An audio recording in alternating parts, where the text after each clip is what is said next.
Yeah, hi, I'm Martin. Thanks for the great talk. When setting up the connection, I was wondering, how do you know the IP you want to connect to? I mean, thinking in terms of, I have a contact list and I want to contact a certain person. How do I know his IP at the moment? Yeah, that's so we've got an hour left, or no?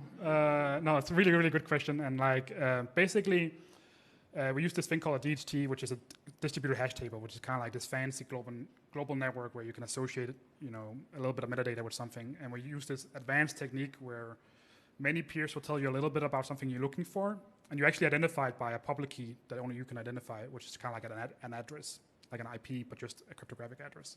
I'm not explaining it well because I got to do it in 1 minute, but basically you're just announcing to this network, which is just other people's computers, a little bit of data that says, I'm this key if other people are looking for me. They can relay traffic, a little bit of traffic to you there. So they relay a little bit of traffic to you there, but you only need to relay a little bit to establish this very big connection afterwards.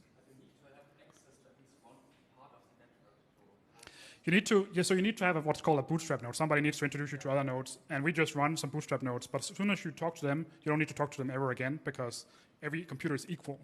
So as soon as you get introduced to another one, so basically the more people who run it, the more private it is, and that's what BitTorrent does also. So obviously, it's actually pretty funny. I don't know if you know this story, but Tor, the very private network.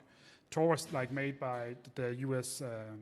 Military for spies, basically, to be, if they're in the field, they want to send private data to each other.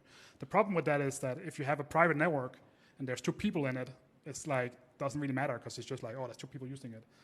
So the conspiracy theory is that's why they wanted to use it for drugs and stuff, because you want to get a lot of noise in there, so the spies can hide, and that's like a classic conspiracy theory.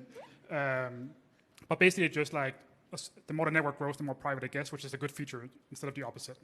Keet.io, private, encrypted, P2P chats. Download Keet now.